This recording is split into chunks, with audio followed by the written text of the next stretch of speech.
Hello learners, welcome once again to net वाला भैया YouTube platform. Net वाला भैया यूट्यूब प्लेटफॉर्म में आपका फिर से एक बार स्वागत करता हूं। तो कैसे हैं आप सब? उम्मीद करते हैं आप सब अच्छे, आपकी पढ़ाई काफी अच्छे से चल रही होगी। पिछले क्लास में हम लोगों ने परफॉर्मेंस अप्रेजल के बारे में पढ़ रखा था, जहां पे हम लोगों ने परफॉर्मेंस अप्रेजल का टाइप्स, डेफिनेशंस, मीनिंग, यहाँ तक कि जो एरर्स उसमें होते हैं, जिसमें सबसे इंपॉर्टेंट एरर टिक किया था sunflower, halo effect, stereotype, horn effect, इन सारी चीजों के बारे में हम लोगों ने पढ़ा था। तो आज उसी क्लास को आगे बढ़ाते हुए एचआरएम का ही एक जो दूसरा पार्ट है, जहां पे हम लोग बेसिकली पढ़ते हैं प्लानिंग, एक छोटा सा बोल सकते हैं हिस्सा है उसका, जहां पे हम लोग पढ़ेंगे career planning as well as succession planning. आज का क्लास बहुत ज्यादा लंबा नहीं होगा, क्योंकि आज के क्लास पे हम लोग छोटे चीजों के बारे में थोड़ा थोड़ा, जो चीज काफी परेशान करती है एग्जाम में, इन सब चीजों के बारे में पढ़ेंगे।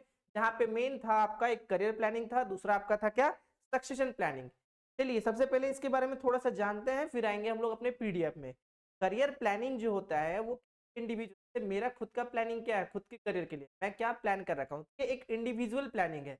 वही सक्सेशन प्लानिंग जो होता है वो एक ऑर्गेनाइजेशन का स्ट्रेटेजी होता है, कि एक ऑर्गेनाइजेशन अपने एम्प्लॉयज को डिफरेंट टाइम पीरियड में कहाँ कहाँ देखता है। ठीक है, तो हम लोग बेसिकली इन्हीं सब चीजों के बारे में बात करेंगे, एक एक करके सारी चीजों के बारे में पढ़ेंगे। सबसे पहले हम लोग पढ़ेंगे प्लानिंग, सक्सेस, करियर प्लानिंग के बारे में, उसके बाद फिर हम लोग पढ़ेंगे सक्सेशन प्लानिंग। ठीक है, चलिए आते हैं अपने पर, फिर से आपका स्वागत करते हैं नेट वाला भैया पे। अगर आप चैनल में नए तो अभी चैनल को सब्सक्राइब कर लीजिए और बेल आइकन को प्रेस कर लीजिए।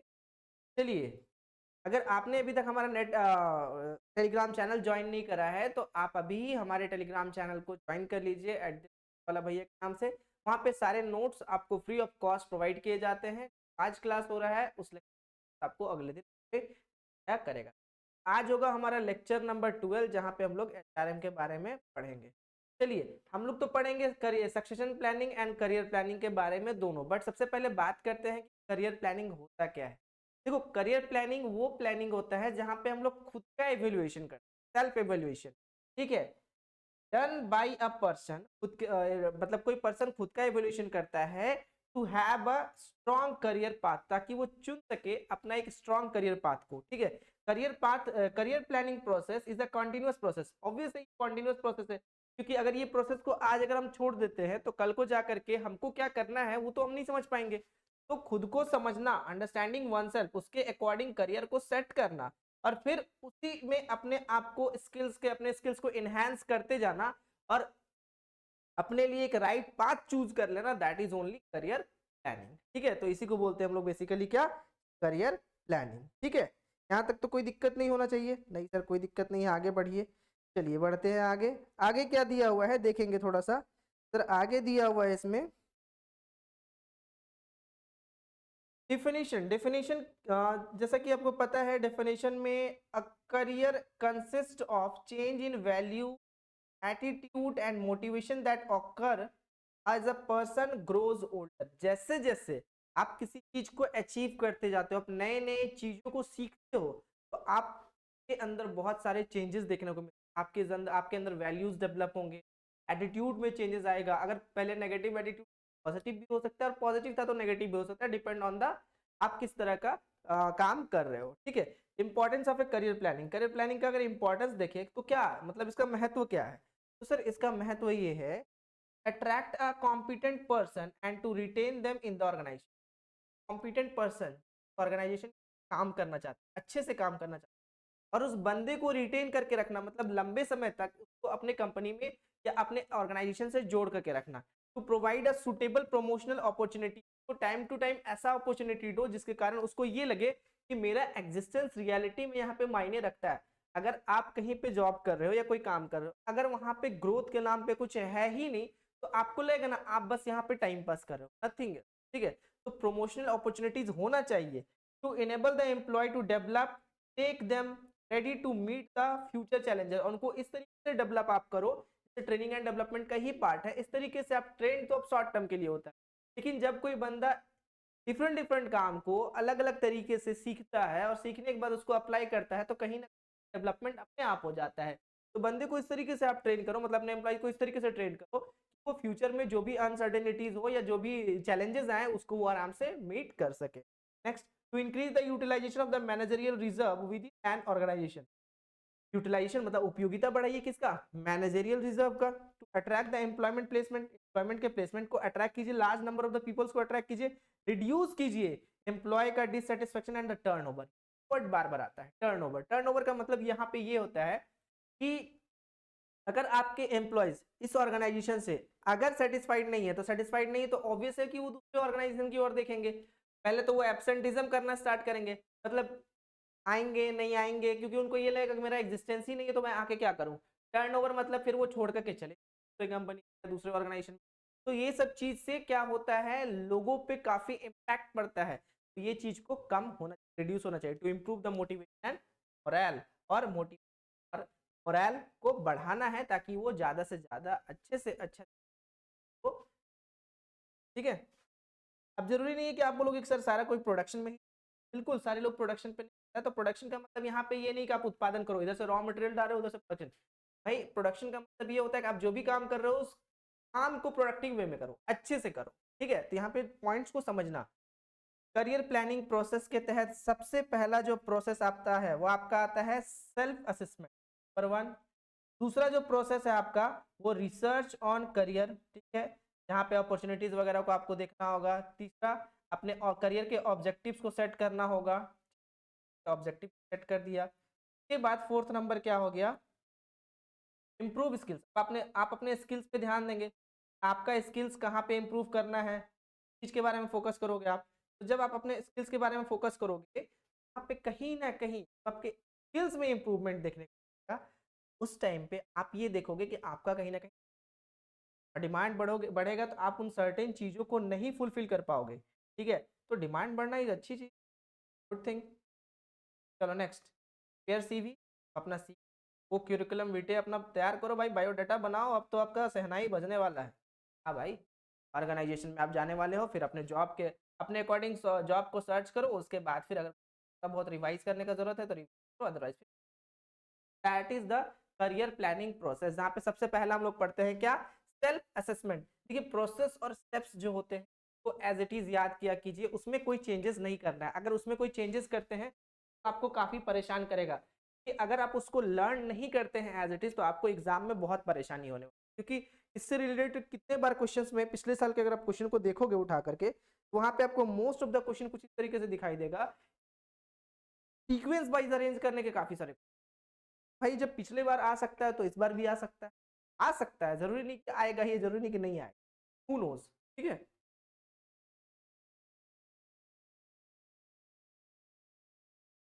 नेक्स्ट सबसे पहले आता है सेल्फ असेसमेंट। सेल्फ असेसमेंट का मतलब होता है आप अपना असेसमेंट आप खुद से कीजिए। भाई देखिए आपके अंदर क्या कमी है, आप उन सब चीजों को कैसे पूरा कर सकते हो।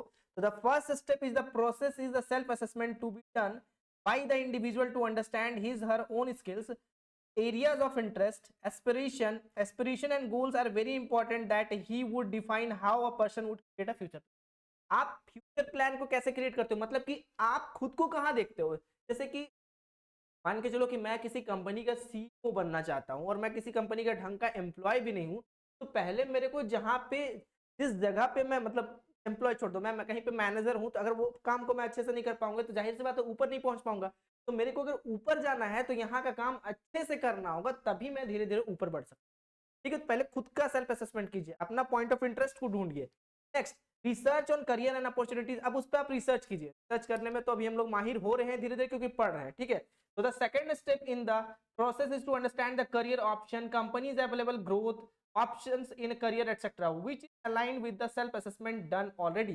right opportunity need to be identified and the proper research is required for that। अब जैसे मैं आई थिंक मेरे को याद आ रहा है कि मैं लगभग 5 से 6 सालों से पढ़ा रहा हूँ। ठीक है, अगर 5 से 6 सालों से पढ़ा रहा हूँ और मेरे को लगता है कि मैं इसी फील्ड में ग्रो करूंगा, तो अब मेरे को कोई बैंक में जाके बैठा दे, क्या मैं उसके लिए मेरा वहां पे पॉइंट ऑफ इंटरेस्ट होगा? नहीं सर। तो पॉइंट ऑफ इंटरेस्ट मेरा कहाँ पे है, मेरा काम मेरे को करने का क्या इच्छा है, मेरे को पढ़ाने की इच्छा है, that is my point of interest. तो मैं उस पर अपना करियर ढूंढूंगा। तो मैंने रिसर्च करा तो मैंने देखा सबसे ज्यादा पैसा कहाँ मिलता है, तो सबसे ज्यादा पैसा मैं कमा सकता हूँ और सेटिस्फाई हो सकता हूँ कहाँ पे, पढ़ा करके। अपने कहाँ पे पढ़ा करके, कॉलेजेस में पढ़ा करके। तो मैंने फिर उसके अकॉर्डिंग नेट का प्रिपरेशन करना स्टार्ट किया। ठीक है, नेक्स्ट आगे आते हैं, जोक्स अपार्ट, बट हाँ इसमें कुछ तो है, तो फैक्ट है, कुछ नहीं, बहुत सारी फैक्ट है। पैसा इज नॉट अ फैक्ट, पैसा इज सेकेंडरी बट देना is a primary. Set a career objective. अब आप करियर के ऊपर फोकस कर रहे हो तो उसका कोई ऑब्जेक्टिव होगा। जैसे मेरा ऑब्जेक्टिव है कि मैं फ्यूचर में चाहता हूँ कि एक ऐसा कॉलेज बनाऊं जहाँ पे बहुत सारे बच्चे जो पढ़ पाते हैं पैसे के कारण वो फ्री में आके पढ़े, जैसा कि आज हम लोग यहाँ पे कर रहे हैं। So the next step in the career planning is to set a short term as well as a long term career goals for oneself and to have a clear career path। आपका जो career का जो path होना चाहिए वो clear होना चाहिए। अगर आप वेग वे में बना रहे हो तो फिर वो बहुत दिक्कत है कि आप जैसे बहुत लोगों को देखोगे कि मेरे पास 4 तरह का मैं सोच के रखा हूँ, अगर इसमें नहीं होगा तो उसमें हो जाएगा, उसमें नहीं होगा तो इसमें हो जाएगा। भाई ऐसा नहीं करो, ठीक है। हाँ, मैंने बहुत सारे लोगों के मुंह से प्लान भी होना चाहिए, प्लान भी होना चाहिए, बिल्कुल प्लान भी होना चाहिए, बट 1 या 2 प्लान काफी अच्छे लगते हैं, लेकिन अगर 2 से 3 या 4 हो जाए तो प्लान वो गड़बड़ हो जाते हैं, क्योंकि एक साथ बहुत सारे नाव में पैर नहीं रख सकते, हैव ओनली 2 पैर, ठीक है। Next, learn and improve skill. अब आप सीखो और अपने स्किल्स को इम्प्रूव करो। तो 4th स्टेप आपका क्या है प्रोसेस का, आप सीखो और अपने स्किल्स को इम्प्रूव करो। इम्प्रूव करने के बाद जो भी आपको गैप्स नजर आ रहे हैं उन गैप्स को आप फुलफिल करो और देखो कि ये गैप के फुलफिल करने से आपने क्या लेवल का एनहांस हो रहा है, क्या आपके स्किल्स में चेंज हो रहा है, ठीक है। तो ये भी एक पॉइंट है। फिर 5th number, preparation of A CV और रिज्यूमे। रिज्यूमे मतलब अगर आप कहीं काम कर रहे हो और वहां पे आप कहीं के एम्प्लॉय हो, ठीक है, वहां के बाद आप कहीं जाना चाह रहे हो तो आप रिज्यूमे बना लोगे। उसके बाद the next step in the planning process is to fully prepared in term of the CV, cover letter, recommendation. The resume should be clear, highlight and skill qualification objective which is aligned with the career planning of an individual। Resume या अगर आप देखोगे कि cover letter वगैरह CV वगैरह जो होता है उसमें आपका क्वालिफिकेशन के साथ साथ आपसे मतलब आप अपने हॉबीज को, अपने स्किल्स के बारे में, सारी चीज को क्यूरिकुलम एक्टिविटी आपने क्या करा वो सारी चीजों के बारे में आप बता रखते हैं। That is next. जो 6th प्रोसेस है वहां पे आपका है वर्क सर्च या जॉब सर्च। अब आप अपना काम को ढूंढोगे जो आपके अकॉर्डिंग होगा, जिसको आप शॉर्टलिस्ट करके रखोगे, उनमें जो आपको अच्छा लगे उसके अकॉर्डिंग। हालांकि 4-5 आप चुन करके रखोगे, लेकिन जरूरी नहीं है कि जिसमें आप एक में चुन के रखे उसी में आप चले जाओ। तो आपको थोड़ा सा क्या करना होगा, शॉर्टलिस्ट करना होगा कंपनीज का नाम जहां पे आप खुद से स्टार्ट करना चाहते हो, अप्लाई करना चाहते हो, फिर आप अप्लाई करोगे। Finally, revise career goal. The last step is the career planning process is to continuously evaluate the career goal and again to self assessment, build a strong career। अब आप क्या करोगे, इन सब चीजों को करने के बाद फिर खुद को सेल्फ असेसमेंट करोगे और फिर से स्टार्टिंग से आप, ठीक है। ये था आपका करियर प्लानिंग और करियर प्लानिंग का एक छोटा सा टॉपिक हम लोग यहाँ कंप्लीट। नेक्स्ट आते हैं सक्सेशन प्लानिंग।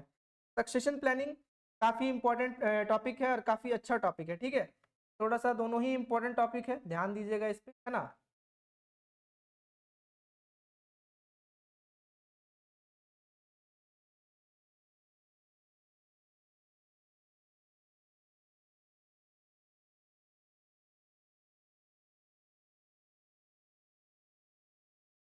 हाँ, succession planning.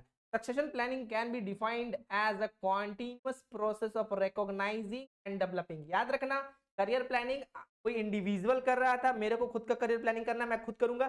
Succession planning is done by an enterprises. ध्यान देना, फ्यूचर अनसर्टेनिटीज को मीट करने के लिए ये चीज को याद रखोगे, वही इसको डिफरेंशिएट करेगा। मतलब यही वर्ड जो और लाइन जो है वो डिफरेंशिएट करेगा सक्सेशन प्लानिंग को करियर प्लानिंग के, ठीक है। Potential leaders for holding the critical position and replacing the old ones in an organization so as to ensure smooth functioning of the organization। कोई भी ऑर्गेनाइजेशन पर काम करने के लिए तो पूरा जिंदगी नहीं काम करेगा, एक समय के बाद उसको रिटायरमेंट चाहिए। तो भाई उसके पोटेंशियल को मैच करने के लिए मेरे को कुछ लोग चाहिए, तो मैं उनके अकॉर्डिंग उनको डेवलप करना आज से ही स्टार्ट करूंगा। That is known as succession planning, ताकि वो लोग जब चले जाएं तो उनकी जगह पे मैं जब इनको डालूं तो या ऑर्गेनाइजेशन के फंक्शन में कोई प्रॉब्लम ना हो, जिस तरीके से स्मूथ फंक्शनिंग हो रहा था। It is a strategy that suggests the steps taken to achieve the mission and objective of the organization। It aims at finding out potential replacement both from inside and outside the, ठीक है। Next, जरूरी नहीं है कि जो हमारे पास है उन्हीं को हम मतलब एज ए पोटेंशियल के तौर पे देखेंगे, मतलब हायर भी कर सकते हैं बाहर से। तो in this process employees are scanned and train to occupy the major leadership position. पहले उनको ढूंढ मतलब क्या बोलते हैं, एक तरह से हम लोग यहाँ पे बोल सकते हैं शॉर्टलिस्ट किया जाएगा। उसके बाद उनमें से जो लगेंगे हमको कि ये मेरे फ्यूचर के लिए मतलब ऑर्गेनाइजेशन के फ्यूचर के लिए अच्छे हैं, उनको ट्रेन किया जाएगा। उसके बाद when the existing incumbents are no longer in the employment of the organization due to reasons such as resignation, superannuation, promotion, transfer etc, तो उनके जगह पे फिर उनको फिट करा जाएगा। That is the work of और ठीक है।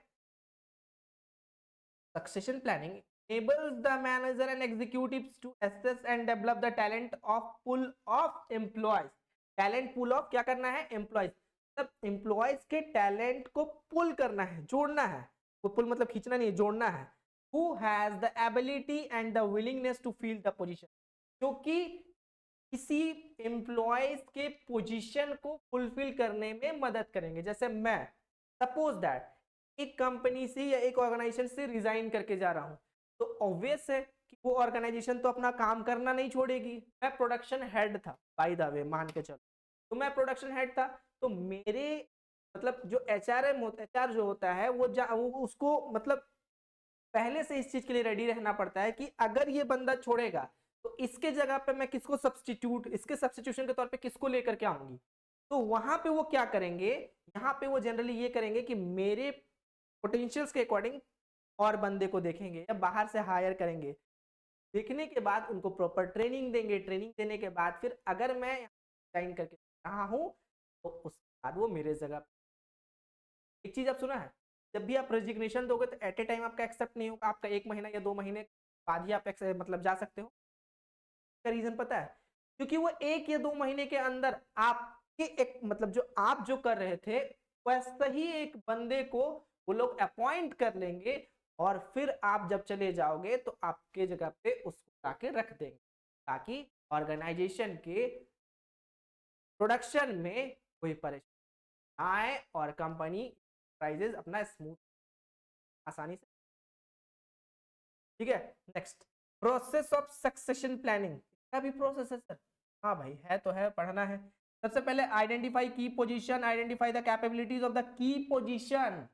उसके बाद identify interested employees and capabilities, development and implementation of the succession and knowledge transfer plan, last में evaluate effect.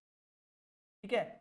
Identify the key position, identify the capabilities of the key position, उसके बाद identify the interested employees and access the capabilities, फिर उसके बाद develop and implement succession and knowledge transfer plan, last में evaluate the effective. ठीक है। तो ये आपके 5 प्रोसेस हैं जिनको हम लोग एक एक करके देखते हैं। सबसे पहले identify the key areas and the position. देखो, key areas and positions are those that are critical to the organization operational activity and strategic objective. Identify which position is left vacant, कौन सा पोजीशन खाली हुआ है, would make it very difficult to current and क्या ये और current के बिल्कुल को काफी प्रॉब्लम में डाल सकता है।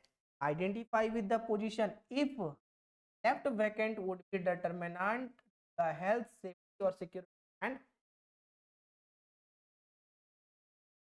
यहाँ पे ऊपर का पॉइंट देखें। सेकंड पॉइंट है identify the capabilities of the की एरिया एंड द पोजीशन। जो पोजीशन को फुलफिल करना है उसके कैपेबिलिटीज और उसमें ये देखना है कि एक्चुअली में वो क्या क्या करते थे, उसके लीडरशिप कॉम्पिटेंसीज को देखेंगे हम लोग, आइडेंटिफाई करेंगे रेलेवेंट नॉलेज स्किल्स क्या क्या रिक्वायर्ड है, उसके अकॉर्डिंग जो थर्ड स्टेप होगा उसमें हम लोग जो इंटरेस्टेड एम्प्लॉयज होंगे जो उस काम को कर सकेंगे अकॉर्डिंग उनके पास कैपेबिलिटीज होगी उनके केस में, हम उस पर्सन को उसमें क्या करेंगे, उस बंदे को उस पे हम लोग उसको क्या करेंगे, बोलो, हम लोग उसको करेंगे, मतलब वहां पे उसको हम लोग वैकेंसीज पे डालेंगे। उसके बाद develop the implementation succession and knowledge transfer plan. Knowledge transfer plan का मतलब incorporate the strategies for learning training development and transfer the corporate knowledge of your succession planning and management. मतलब कि आप क्या देखते हो उसके ऊपर वो सारा चीज को नॉलेज को ट्रांसफर करो, उसके अकॉर्डिंग स्टेप 5 होगा अब वो इवेल्युएट करो कि क्या वो बंदा इफेक्ट कर पा रहा है या नहीं कर पा रहा है। Evaluate and monitor your succession planning and management efforts to ensure the following, जैसे कि सक्सेशन फर्स्ट पॉइंट देखेंगे, succession plan for all key areas and positions are developed, key positions are filled quickly. जो position खाली है क्या उसको मैं कर पा रहा हूँ, न्यू एम्प्लॉइज जो की पोजीशन में डाले गए क्या वो पॉजिटिवली और इफेक्टिवली वर्क कर रहे हैं, members of a designated groups are adequately represented in the feeder group for a key and the position। मतलब कि बात यहाँ पे घुमा फिरा के एक ही बात बोलना चाह रहा है। इफेक्टिवनेस चेक करने का मतलब है कि जो बंदे को आप एज ए पोटेंशियल के तौर पे देख रहे थे, क्या आप जब उसके खाली जगह पे डाल रहे हो, जो बंदा आपके एम्प्लॉय को छोड़ के जा चुका है, मतलब आपके ऑर्गेनाइजेशन को छोड़ के जा चुका है, तो क्या उस पर वो इफेक्टिवली काम कर पा रहा है या नहीं कर पा रहा है। That is effect. तो टोटल 5 पॉइंट थे आपके, पांचों पॉइंट बहुत इंपॉर्टेंट है, पर जरूर प्रोसेस को याद कीजिएगा और कॉपी में जरूर नोट्स कीजिएगा। ठीक है, चलिए। तो ये छोटे छोटे पॉइंट्स हम लोग को लगता है ना कि ये उतना डिफिकल्ट नहीं है, बट ये एग्जैक्टली डिफिकल्ट हैं, और ये उतने ही डिफिकल्ट हैं जितने छोटे हैं, जबकि जितना छोटा दिख रहा है उतना ही ज्यादा खतरनाक है ये। अब करियर प्लानिंग और सक्सेशन प्लानिंग का थोड़ा डिफ्रेंशिएट में बात करते हैं।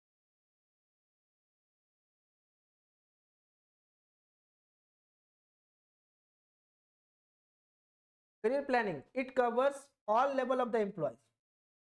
Planning, it covers only top level of the executive. ये मतलब एम्प्लॉयज के लेवल को बात करता है, और ये एग्जीक्यूटिव मतलब टॉप लेवल के बारे में बात करता है। It concern with the position and the employee is fit to hold an organisation. Organisation को मतलब वो फिट है कि नहीं ऑर्गेनाइजेशन को होल्ड करने के लिए, नहीं या नहीं। It is concern with the identification and the vacancies that are likely to arise at the higher level. Identification and क्या vacancies that are likely to arise in the higher level. Higher level के position को fulfil करने के लिए ये capable है या नहीं है। एक बार आप इसको रीड करेंगे, ठीक है, रीड कर लेंगे बेसिक के बाद का जो ये पॉइंट है, फर्स्ट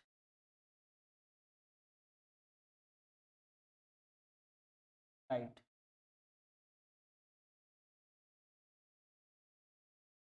ठीक है,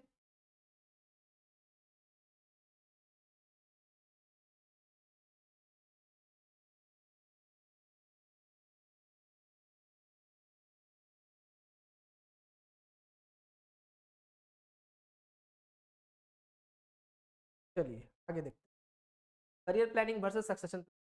अब देखो यहाँ पे करियर प्लानिंग में वही चीज जो डिफरेंस हम लोग ऊपर में पढ़े हैं कि बेसिस ऑफ कंपैरिजन में सबसे पहले दिया हुआ meaning. Career planning is the process through which individual select the goal of his work life and find the way to reach the goal. कैसे एक इंडिविजुअल अपने काम को करता है और उस गोल को कंप्लीट करता है। वही सक्सेशन प्लानिंग जो होता है, ये एक प्रोसेस है tend to spot and develop the employees this can occupy the key position in the organisation when they become vacant. जब ये सीट वैकेंट हो जाता है तब उस जगह पे कैसे हम किसी को फुलफिल करें, ये सक्सेशन प्लानिंग बात करता है। ये बेसिकली जो सबसेट है ये करियर मैनेजमेंट का, और यहाँ पे सक्सेशन मैनेजमेंट का मतलब कोई बंदा चला गया है या रिजाइन कर दिया है, उसके पोजीशन को कैसे फुलफिल किया जा सके। यहाँ पे इंडिविजुअल अपना प्लानिंग करता है और यहाँ पे ऑर्गेनाइजेशन अपना स्ट्रेटेजी बनाता है कि इस पोजीशन को खाली होने के बाद कैसे फुलफिल करें। Position, only one employee holds the different position in his work life. के बाद one position is held by the different employees over a period. जाने के बाद आप उस जगह को फुलफिल कर रहे हो। सक्सेस इज वंस करियर, मतलब कोई भी चाहता है अपने करियर सक्सेस होना का, लेकिन continuity in a leadership for all की। तब यहाँ पे कंटिन्यूटी बेसिकली मायने, और यहाँ पे कुछ यहाँ पे स्मूथ फंक्शनिंग अगर हम लोग बात करें तो स्मूथ फंक्शनिंग किसके बात करें, फंक्शनिंग पे ऑर्गेनाइजेशन का बात कर रहे हैं। ठीक है, तो ये था हमारा 2 पॉइंट जहां पे हम लोगों ने करियर प्लानिंग और सक्सेशन प्लानिंग के बारे में बात किया। अभी देखो एग्जाम काफी नजदीक है, इन सारे पॉइंट्स को अच्छे से करो आप लोग। यहाँ पे हम लोग देखे करियर प्लानिंग क्या होता है। ठीक है, करियर प्लानिंग का डेफिनेशन के बारे में बात किए, उसके इंपॉर्टेंस के बारे में बात किए, करियर प्लानिंग कोई इंडिविजुअल करता है उसके बारे में बात की, उसके प्रोसेस बात किए, जहाँ पे self assessment, research on career, research करने के बाद फिर अपने कोई करियर ऑब्जेक्टिव को सेट कीजिए, सेट करने के बाद अगर कोई स्किल्स को इंप्रूव करना है उसको कीजिए, सीवी तैयार कीजिए, उसके बाद फिर जॉब को सर्च कीजिए, फिर फाइनली गाइस कीजिए करियर। के बाद जो है आपका सक्सेशन प्लानिंग। सक्सेशन प्लानिंग एक कंटिन्यूअस प्रोसेस था जहाँ पे अगर कोई बंदा रिजाइन कर देता है या फिर उसका रिटायरमेंट हो जाता है या फिर किसी भी कारण से वो अपने पोजीशन को छोड़ देता है, तो उस पोजीशन को फुलफिल करने के लिए कोई दूसरे बंदे का या कोई दूसरे एम्प्लॉयज का जरूरत पड़ता है, तो उसको हम देते हैं। सक्सेशन प्लानिंग का प्रोसेस जो है आइडेंटिफाई द की पोजीशन, उसके बाद identify the capability for the key position, identify करेंगे interested employees and access the capabilities, उसके बाद इम्प्लीमेंटेशन करेंगे जो भी हम लोग सक्सेशन प्लानिंग किए थे, उसके बाद फाइनली वर्क कर रहा है या फिर नहीं कर रहा है। उसके बाद ये स्टेप्स देखने के बाद हम लोग करियर प्लानिंग और सक्सेशन प्लानिंग का डिफरेंस का बात किए। जहाँ पे करियर प्लानिंग में हम लोग देखें वो करियर मैनेजमेंट से बात करता है और ये सक्सेशन मैनेजमेंट की सक्सेशन को कैसे मैनेज किया जा सके। यहाँ पे इंडिविजुअल का प्लानिंग होता है और ये ऑर्गेनाइजेशनल का स्ट्रेटेजी होता है। यहाँ पे एक एम्प्लॉय होल्ड करता है different position in his work life, अपने वर्क लाइफ में वो डिफरेंट डिफरेंट पोजीशन को होल्ड करता है। लेकिन सक्सेशन प्लानिंग में अगर बात करें तो one position is held by the different employee at different period of time, मतलब एक ही पोजीशन को फुलफिल करने के लिए अलग अलग टाइम पे अलग अलग बंदे को लाया जाता है, that is succession planning. Last, success is once career, कोई भी अपने करियर में सक्सेस होना चाहता है, लेकिन सक्सेशन प्लानिंग में बात करें continuity in leadership for all की सबकी कंटिन्यूटी, बिजनेस में ऑर्गेनाइजेशन में कंटिन्यूटी बने रहे, उसके लिए प्लानिंग जो करते हैं दैट्स ठीक है। तो ये हमारा था आज का टॉपिक, जहाँ पे बेसिकली हम लोगों ने इन सारी चीजों के बारे में बात करा।